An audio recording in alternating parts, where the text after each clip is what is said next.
Let's see. Hello, everybody. Oh, wow. It's today. It's today. It's Wednesday. Next to me, and I am Champ Champenstein. I am Heather Hadfield. And today on our music selection that you can't hear, we are listening to the Queen Corgi podcast. Queen Corgi soundtrack. Yes. We're listening to another podcast as we speak.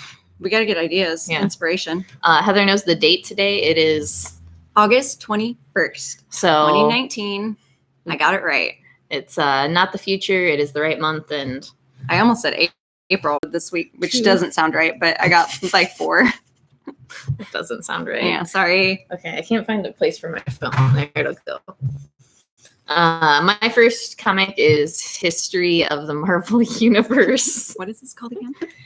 Issue 2. It's because I'm reading too many Marvel Universe history books. I just make it too complicated for myself.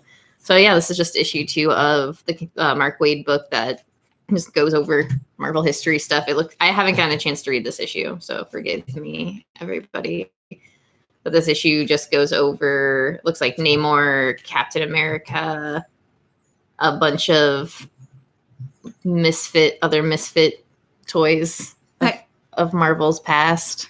I love Namor, and I loved what you just said. That was a really good one. And excited to read this. I just ran out of time before we did this, so it's fine. It's cool. It's okay. She'll read it and tell you about it next week. Yeah, maybe. I'll remember. The one thing about this comic that I super like is there's annotations in the back. So if you're ever questioning anything that you're reading, just give it some time. It'll come. You'll figure it out. Yeah, and the art is really great. The panels are really, really good. Overall, very solid book. So if you're looking for something to spend money on or looking for a comic to get into, it's a real classic Marvel story. in all words. Yeah. So next, I have Guardians of the Galaxy. This is issue number 8. And oh no, I hurt myself. I'm gonna put these somewhere else. I just tried to hurt my own comics with Guardians of the Galaxy. So Guardians is, they've been, part of them are separated from the other part. The other part, Peter and his group were on, I can't remember the spaceship, some church spaceship that they're not bringing Adam Warlock back to life. This is more so focuses on this entire time. And basically kind of goes, did I say Groot again? I did this again. You did. Yep. God damn it. Rocket. They go over Rocket's past and everything he's been through, where he began, and how he ended up being, I mean, he doesn't know really why he's sick, but why he kind of hit out when he did get sick. Cancer. I mean, kind of, Cancer of the soul. Well, it's one of those things, where they like worked on him. He starts out, I don't want to ruin this. Okay, yeah, no, tell me about it later. I'll just ruin the whole entire comic. Nobody worry. Next issue I have is Batman number 70. On the other hand, really intense. I did actually read some of it, and I was filled in. It's continuing the City of Bane storyline. There's just a lot going on. Honestly, I can't ruin this for anybody. No, because there are a lot of moving pieces. So if you are caught up on Batman, just be prepared. I was talking to one of my regulars at work when we were sitting in the coffee shop, and I was talking to him about the book, and he was like, I kind of just want to read it right now. And I was like, go ahead. No, it was Alec. Okay. I was like, was it Max? No, it was Alec. And he just sat down and read it. And I looked over at one point, and his face was just like, I can't even describe. It was just like a blank stare. Oh no. And I was like, oh man, I'm sorry. I didn't mean to hurt your feelings. I didn't mean for this to happen to you. He's just like, I get it, dude. So be prepared. That's a thing that happens in that book. It's real. It's pretty heavy. It's heavy. It's a heavy hitter. Yeah. And then next I have Superman's pal Jimmy Olsen. This is my thing. It's a fun romp. It's a fun romp. It's such a great time. I love this book. It's silly. It's really well drawn. I somehow really like Jimmy Olsen like a lot immediately. I'm just like, yeah, I will die for him.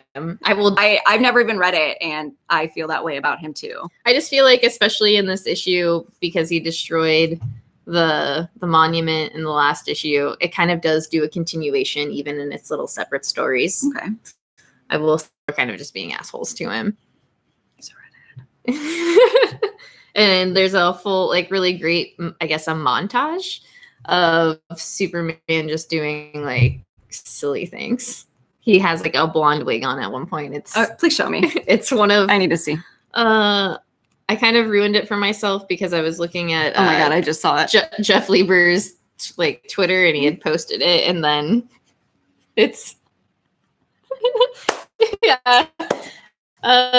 Not only do I look amazing in wigs, but if I wear glasses, nobody recognizes me. Oh my god. So it's like there just needs to be like a 3-part story about Superman taking on this identity of this, I don't know, Belgian assassin with a wig.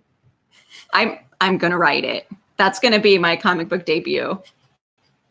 I'm gonna infiltrate DC and be like, look, I'm doing this. Basically, he's one of the bad guys from Die Hard. Yes. But what made me think of that was that episode of It's Always Sunny where Charlie's wearing the wig. Yeah, I know. I made the connection. It makes sense now. But I was just thinking of Charlie in the wig. Yeah. Or Lethal Weapon. You can make it any. I'd also watch that. Siri, leave a note.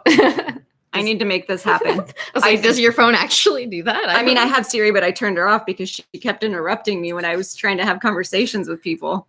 Turning off Siri. I had to. All right. Well, you can go now. Okay. I'm sorry. That was a. Okay, so I have Faithless. This is the naughty Satan book. It's issue 5. This was supposed to be the last one, but apparently there's going to be one extra one.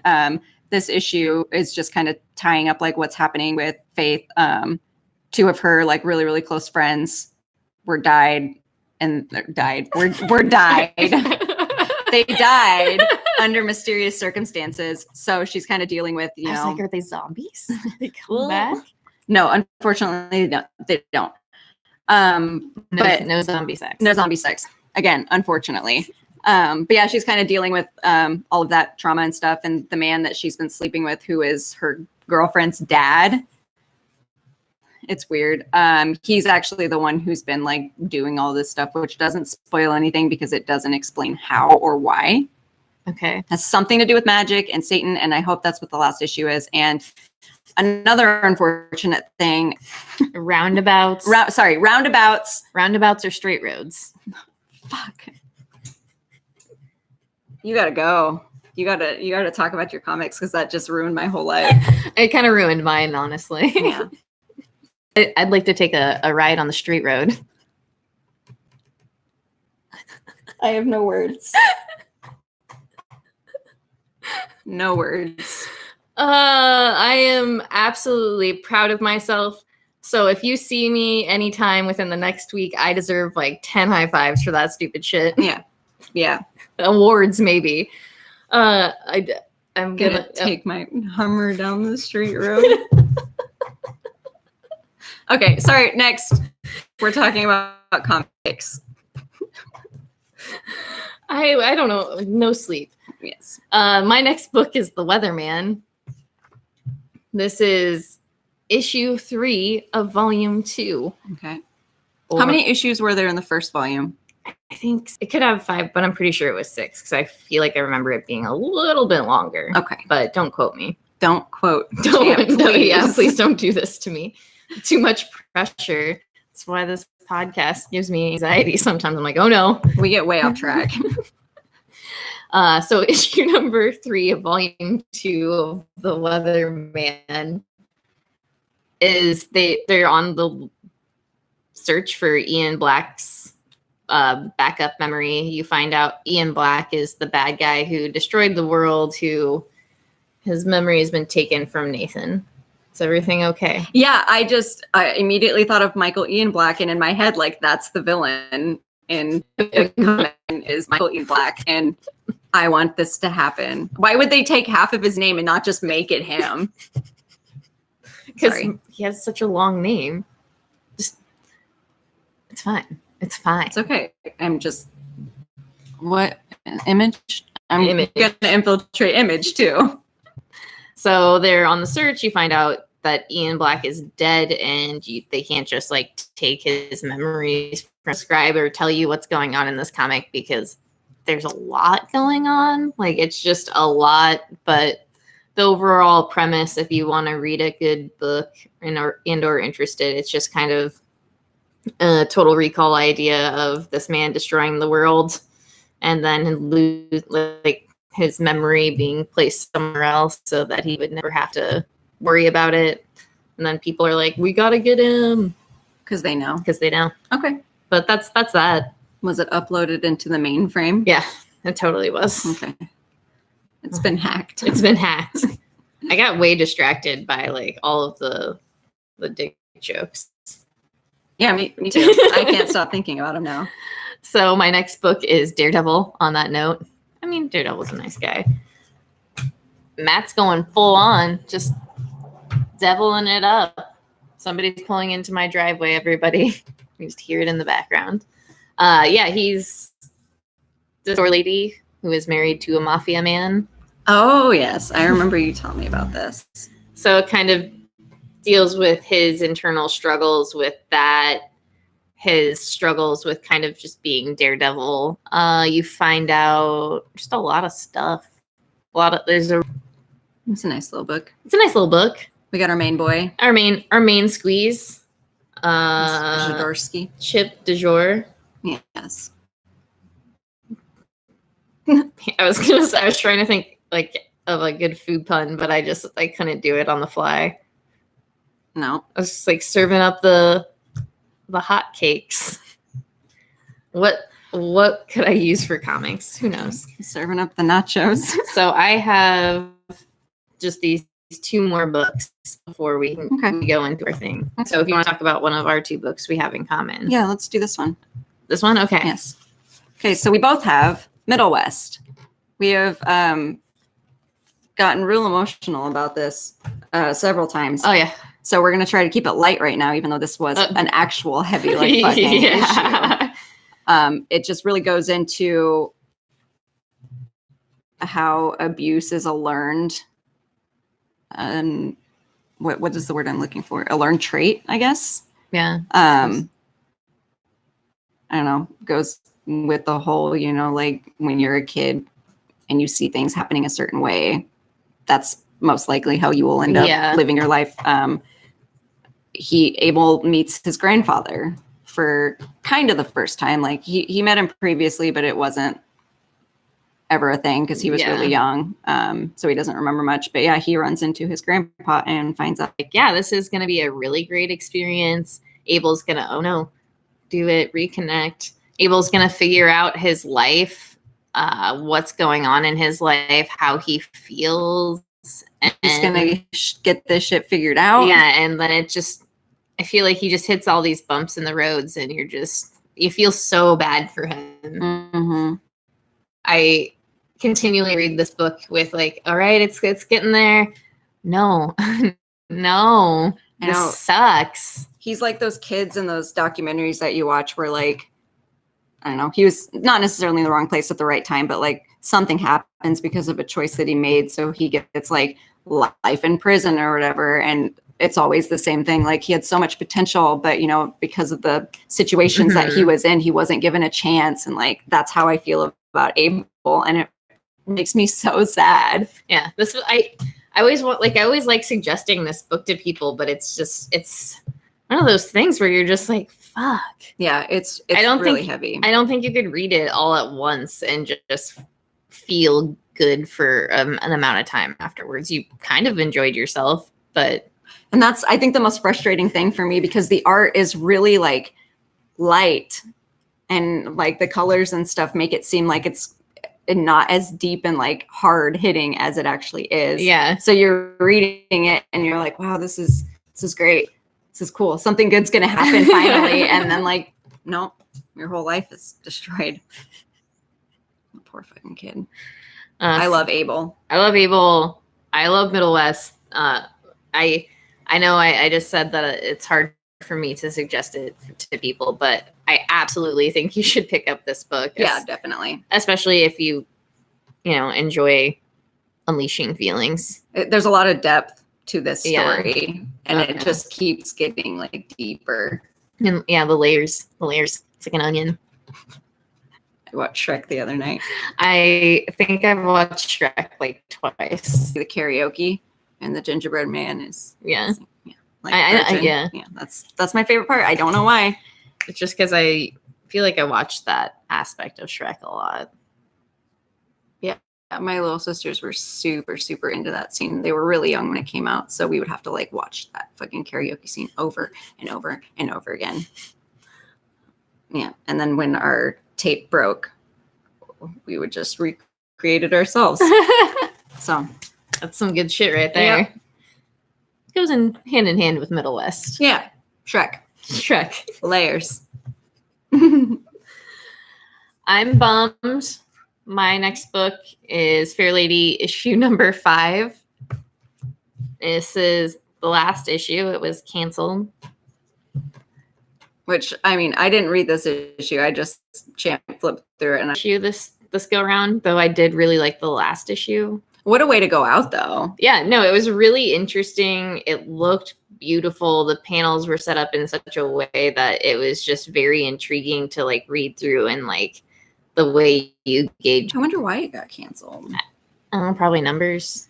That would make sense.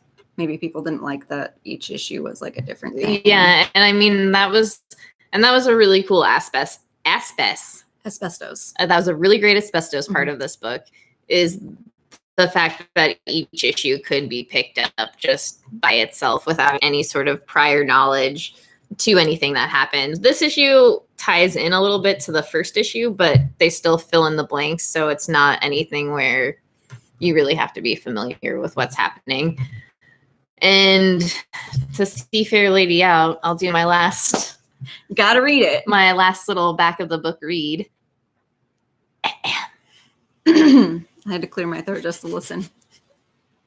No one likes loose ends, and Fair Lady Jennerfalds is no exception. Forced to team up with Fairman in an attempt to save the life of a woman. Yeah. I will. So, It's good. yeah, if you like mysteries, this is definitely something to, Google your eyes on. This is what my new thing I'm going to try to do.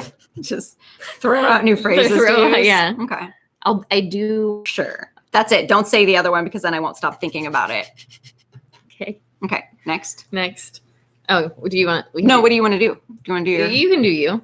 We can do us. The Valkyrie. Yeah. Okay. There. Okay, so here's another one we both have. This is Jane Foster Valkyrie. This is Jane Foster as Valkyrie. Sorry. This is You are correct. This is issue number 2, and she is in quite a conundrum with Bullseye, who has the attachment to that sword just because of who had it before and what happened to her and all that. So there's a lot of internal conflict with her and the weapon. I mean, you're not wrong. I know. Saying it out loud is different than like reading it. Yeah. Because when you say that out loud, it sounds slightly ridiculous. Yeah. But I mean, it's Jason Aaron. So her like internal dialogue is flawless. Yeah. But Heimdall's in this too. Yeah. For a little bit. He's really great. Yeah, he's great. Heimdall's great. But yeah, she's saving Heimdall while trying to get this sword back. That is basically the plot of this issue. That's it. Yeah. If you like strong female characters, Yeah, she is badass. Like, she's really fucking cool. Yeah. I love her. I love how And she cries, which sounds awful, but she's, I don't know. I like the emotion. yeah, I mean, she has like a lot of depth as a character. She Mhm. has a lot of like feelings because she is human and she has also faced death on numerous occasions. And she's a doctor too. Yeah, so she's smart. Yeah, that's what she does. She saves people and she's just smart. Jane Foster, Valkyrie. Also, the art for this is incredible. Yeah, the art It's is so good. It's The colors too. Yeah. It just looks so like solid all together. Bullseye looks fucking awesome as hell too. Let me just say that out loud. There's that he looks one so badass. Like, what page did I see him on? Oh, that. I'll show you this like crazy picture of him. There we go. There's the 3 main characters. Yeah. Yeah. I don't know. I would say if you enjoyed, especially like the Thor run with Jane Foster as Thor, you would really enjoy Valkyrie. Yes. So read it. Read it. Just read it. It's okay. good. I'm sorry. It's okay. I will briefly talk about Aquaman. I did read this, but not a lot happens in this issue. Aquaman bails Aqualad out of jail because he was visiting Amnesty Bay. They don't really like strangers. I don't either. I get it. A stranger comes into my house. You get kicked right out. Stranger danger. Yeah. And then they help the sea gods move into a lighthouse. That sounds incredible. That's what that issue is. Sounds like a family movie. Yeah, it kind of feels like a family movie. I guess you do get a little cut. Old man, she is okay. Are her and Aquaman not banging anymore? Well, she killed him. Oh yes, I remember now. I remember. It's all coming back. And to me. So when he came back to life, he was just like, "I'm not calling her," and she was like, "I'm not calling him." So they're just kind of, waiting it out till one calls the other. I don't know. I would like if I killed the dude that I was banging and he came back, I'd probably call and be like, "Look." Well, I mean, you also have his baby in you, right? And I would call and be like, "I'm sorry, but." I was mad. Some sort of explanation, like hormones. Yeah. And the fact that he didn't like approach her like, why the fuck did you kill me? Well, it's because he did not react very well to her information about her having a baby. So again, I'm not saying Aquaman was in the right here. I don't condone murder by any means, but no. They're being dumb, but yeah. They're sea babies. Yeah. They're sea diaper babies. Sea diaper babies. But yeah, so it talks about Mara. Mara's just like, I'm going to take as long as I can to get married so nobody comes, so Aquaman can come. She can't wait too long if she's pregnant. So Aquaman can come. Oh my God. And that's all I have to say about Aquaman. Okay. Oh, there is a big black manta suit. Oh yeah, it's sick. It's a mecha manta. It literally says it on the cover, so no spoilers here. It's a mecha manta. It's badass. And we never claimed to be spoiler free. I spoil things all the time. Hey, we've done a better job. We've gotten better about it. Yes. We're on the straight road. God. Okay. So we're going to talk about the last comic. I buy this. Champ does not, but Champ reads it. This is Powers of 10. This is issue number 3. Yes. So we are halfway through. We're doing it. Yes. Because, or is that the 4th book? Or 5th book? I don't know. Where's the, oh, it's in the back. Aha. Yeah, we have one more issue till we're halfway through. That doesn't matter. I'm sorry. That's okay. We're about halfway through. That's me just being douchey.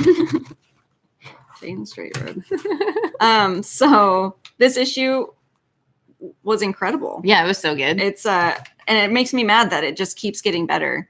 Yeah, I feel like the last issue kind of needed that information to get to where you're at. Oh, it does say, okay. That's why I was confused. No, and I didn't understand what it was saying, but yeah, I get it now. That makes sense. Okay. There's graphs, so yes, I'll show you the graphs. For the work. As with any of these, oh my goodness, as with any of these other books, there's quite a bit of reading to do, but it really pays off. Champ, do you want to talk a little bit about? Drives his car into a lake because of a robot. And I think that's a really great way to describe what happens in this book. The humans basically drive their car into a lake because robots. It ties into that House of X issue that was about Moira and her different timelines and stuff. That plays a big part into this. And my God. Let me just say the GPS on Michael Scott's car was, I've only had 4 hours of sleep and I think I should do this like this all the time. Yeah, no, you're on fire right now. Yeah, so it just, I don't even have anything else to say about it. That was it. It kind of goes into the chimeras though. In the last, I think the first issue, they kind of introduced a couple new characters actually. So it explains who those characters are and how they relate to the X-Men. Yeah. Which I thought was very interesting because I was very confused by Cardinal. I was like, okay, it's a red Nightcrawler, but it all makes sense now. It does all match.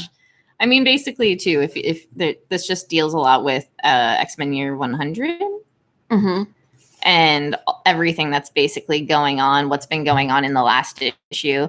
This is a book we haven't been spoiling, so I don't want to really go much farther into that, but it does show the relationship between robots and humans and how they've kind of become the superior race. I don't know if that's... No, that's accurate. I just realized those were legs. Yeah, I got really screwed up by this cover because of the like splash. So I kept thinking that I had like rubbed ink off all over the that's place. Literally, I was like, my hands ruin everything. Like, what did I do to this? But no, it's just like that. So this, it's really good. I think this was probably like at the same time, like just like pinks and blues, really deep colors. I think Apocalypse is cool as fuck. Like we had that conversation earlier. Apocalypse was whatever to me. I don't care. I don't think about him, but yeah, if you're looking for an X-Men book to read right now, I highly suggest this book. I mean, it's a bit of a commitment because it is a 12-issue series for 6 weeks. Between the two of them. 12 weeks, sorry. Between the two of the books. But the story has not let me down so far. No, not at all. And I honestly didn't think that I would even like it. I just felt kind of obligated to pick it up because of all the X-Men books I was reading. In the end, I don't regret it, but I'm glad I get to read it because it is solid. Yeah, it's real good. So Powers of 10, House of X. Next week is House of X. Yes. So, and then we'll be halfway done. So a couple of reminders for next week. Champ is going to read the history of the Marvel Universe, tell us all about it, break it down bit by bit. Yeah, I'm going to get that sexy, naughty erotica cover of Faithless probably tomorrow, Friday. So I would assume. Yeah, that's what I was thinking too. So I'm gonna just bring it anyway and just show it to you guys. If it's good. If it's not, then I'll just pretend I didn't say anything about this. Becky Cloonan, though. So it's gonna be great. So I'll bring it. I'll bring it and I'll show it to you. If it doesn't have straight roads, I'm gonna be so upset. I just had to deal with roundabouts last week or the last time they came out, which was fine because Jenny Friesen, it was incredible. It was beautiful. Nice, yeah. But anyway, so that's Wednesday. We've done it. You've done it. If you've bought comic books, if you haven't, go buy books at your local comic book store. And we will see you next Wednesday. Next Wednesday, the 28th. It is. I did it. We did it. It didn't end. How do I end this? Okay, there we go. No. Ouch. How do I end this? End stream. And there it is.